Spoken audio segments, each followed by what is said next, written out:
Hi everybody, this is Nelly from Megatickets. We're here in Tel Aviv with David Gravell. Hi David. Hey, how you doing? Good, how are you? I'm really good. Right, so you recently released a remix for electronic pop of Lost Language. What else is coming up next for you? New songs, festivals, shows? Well, yeah, I just released the Alexander Popov remix, and I was playing it already for a year. But also I was playing a lot of new stuff for a few months already, and there's a lot of new music coming up for me, and I think also a few new remixes that I did, and I think a lot of shows are coming. Next month I will be doing an Asia tour for a few weeks, so that's gonna be a lot of fun. And so whenever I need to produce, I do it on the road, or I try to make small ideas on my MacBook, and yeah. So, do you know what festivals are you going to be performing at? I have a few festivals. One it's one in Belgium, it's Summer Festival, and one Electronic Family in Holland. Those are the two festivals that are nearby my home city. But I think when I'm doing shows on tour, it's gonna be club shows, so no festivals. Okay, cool. So tell us, how did you get to sign on Armada? Like, what's the story behind? Well, it's like a few years ago.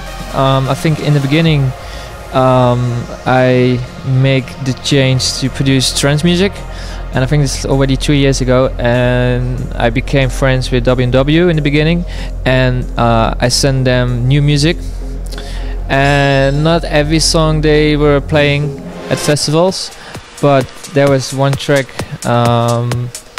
it's called Far Away. It was the first track that got signed to their Mainstage label, and after that I produced more music, and then there was a track was called Bulldozer. I think it was it was like the track that got like a lot of attention from Armin van Buuren as well, and I think when Armin played it in his Essential mix, things got like really serious. It was signed to Mainstage, a label of W&W, and after that I was producing a lot of music within a few months, and they want to sign every track of it. So within a few months I had finished all the tracks for 2000 and I think it was like 2013.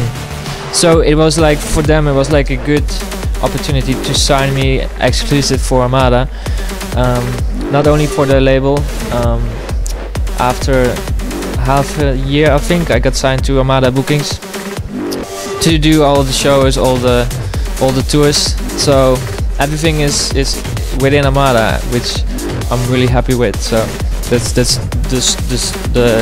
small story from the beginning. Okay, so you said you made a switch. What were you doing before trance?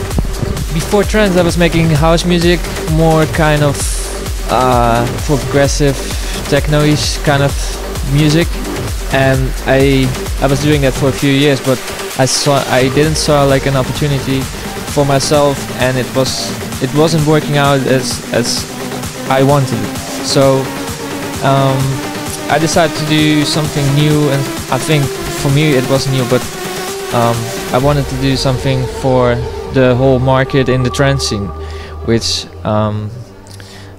after a few tracks a lot of people, they got recognized by my sound, my signature sound, which I'm still happy that they can see like it's my track, or it's the sound. And it took me like a few years to get that sound, but I'm really happy that I can do my own thing with music, my own melodies, my own like structure and stuff.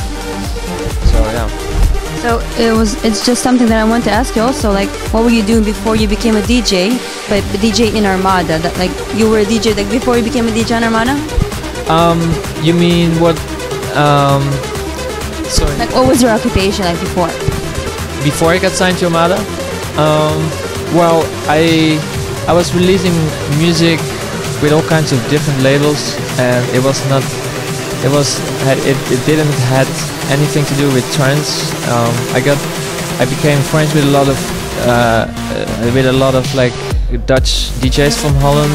I played at a lot of festivals in Holland, but it wasn't my intention to do something with that kind of music. I wanted to have more emotional in my music, more that kind of stuff. And I think with trance music you can do like a lot of emotions in a track, and yeah, for me that's really important. Do you play any instruments, like classical instruments or something? I tried almost every instrument when I was in musician class and at school, but I think it all when I started playing piano, like really small level, things started really really in a way that I was able to play piano within maybe 4 years. Yeah, it was really interesting because I never played like an instrument, and I think piano was the solution to get my melodies going, and I learned it all by myself, just playing piano and notes and stuff. I can't play, or I can't read notes, but if I hear a track on the radio, or I can play, I just can hear in which key it is, so I can play melodies with it, or I can make my own version of it, so I can hear which key or which note the track is in. Okay. And which artist inspired you? Which artist inspired me? I think I have a few guys that are well known in the scene, but I prefer more like the guys that are not so well known in the music industry. And I think there are a few guys that I really admire. For instance, I always been a huge fan of Orjan Nilsen, Andrew Rayel.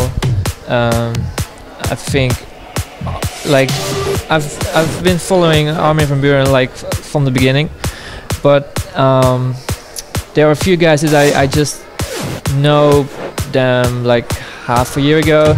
There's a guy Mixel. He's like a producer that has a lot of crazy tracks that I got like so much inspiration from. And there's another guy, or actually two guys. Heatbeat. They have like a really strange structure in their music, which I really like, and they're also becoming really big. They're doing a lot of good shows now, and I admire them a lot. What's on your playlist, like on your iPhone? What kind of music do you listen to besides the trance, the EDM? Well, it's what I was listening before I came to Israel. I was listening to music. It's something that I was listening to when I was younger. It's music that's been recorded live in the forest, like. You hear like all kinds of animals, and they made like music from all those sounds. So you get some like really it's like really good if you want to relax. Yeah, relax, not focusing on what's going on in the world. It's like so relaxing, and I have like a lot of that kind of music that brings me in a level that I'm not working on music, not on my phone, checking my emails, just listening, like really relaxed. So cool. So did you used to go to big festivals and shows like before you were performing in those festivals? Yeah, I think the first festival I was going was with my brother, and it was Extrema. It's called it's like one of the biggest festivals in Holland. And I think when I was watching Fede Legrand playing on the main stage was the first time that I was thinking, okay, how is he controlling the music for like all the people? And I think he admired me like a lot in the beginning, and it was like really cool to see that he can control the music with, for so many people. And that was the first festival that I was going to, and after that I was going to more festivals, like as a visitor. And after a few years I started to go to Trance Energy, and Trance Energy is like one of the biggest trance events from the 90s till 2011, I think. And then it didn't, they didn't have like the trance parties, and after that I went to State of Trance, which got me hooked in a way that I was at the same point to make the decision of making house music to trance music. So everything was blending together. Like when I was going to the first festival, and then I go to a State of Trance, and then I decided to do something with trance music. So festivals changed you? Yeah, a little bit, and also the market about a lot of music out there is everybody's liking their own kind of music, and for me it's like really interesting to see that at the moment where we are living in, it's like really sometimes you see like a new artist or some new music popping up, and I can see like a lot of people, they listening to my music. For instance, like today at the private pool party, there were so many people that already knew me from my music, and they were so happy to see me finally here in Israel, and it's crazy, it's interesting. So you traveled a bit, saw like the beach or something around? You mean for today? Yes, we were at the beach, chilling out, and I think in a few hours I'm gonna get some sleep, because I work a lot, so for me sometimes it's really hard to get some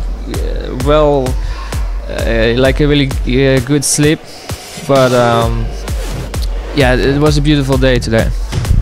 Okay, so how do you feel about this change in your life, from normal life to traveling around the world and performing in front of thousands of people? In the beginning, it was like every time I was like really nervous. It was really new for me to get on stage, to get in contact with the fans, all the people. The shows are getting bigger and bigger, and in the beginning it was really strange. I couldn't. It was like really scary in the beginning, but now I get like. It is getting there. Like it's not like normal. Like every time I do a show, I feel a little bit nervous, but I feel more in my zone when I'm on stage, and in connection with the fans, with my music. It's getting normal in a way that I love what I'm doing, and it's good to see that how the people react on my music and my performance, and yeah, it's good. And do you ever see yourself walking away from trance and go to something more popular, for example, like more EDM? I don't know. Yeah. Well, it's funny that you say that, because at the moment I'm not like really focusing me on a genre. I just think I just make music for in a way that I think it works on the dance floor, or on like a big arena, or in a club. I like always produce something which I think you can listen to it in your own kind of way. And trance music is like a lot of people, they just put a stamp on my music, like it's trance music. Some people, they say it's not trance music. It's like really it's really strange. But I think when I don't know, we'll see where it goes. I can see that my music is accepted by not like trance fans or trance, or like people listening to trance. It's blending together. For last year I got supported by Hardwell, and Hardwell is not like trance, or people say that, but I can see my music is in between, like trance, EDM, which I think is a good thing, because now I can not play on trance events, I can play in the middle, and I try to keep it that way, like not to put a stamp on my music, just, you know, give your own fantasy or like imagination how my music is, which makes it more, you know, interesting for people. Okay, cool. So so you just follow your heart, like basically what sounds good for you, so you just follow it. Cool.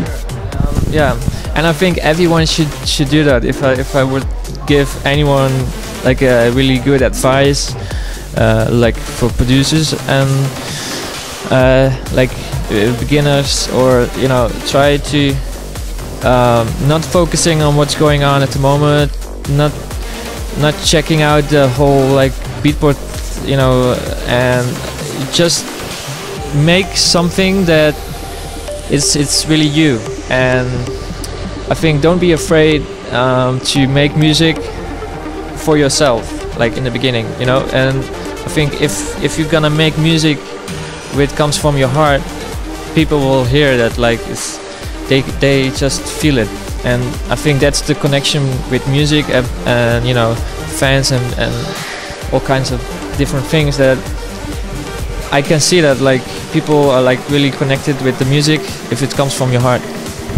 Yeah, Armin once said, don't follow the chart, follow your heart, so I can see you're following it. So great. Thank you so much, David. It was a pleasure, and I hope you enjoy the rest of your time in Israel. So thank you so much for the interview. Thank you.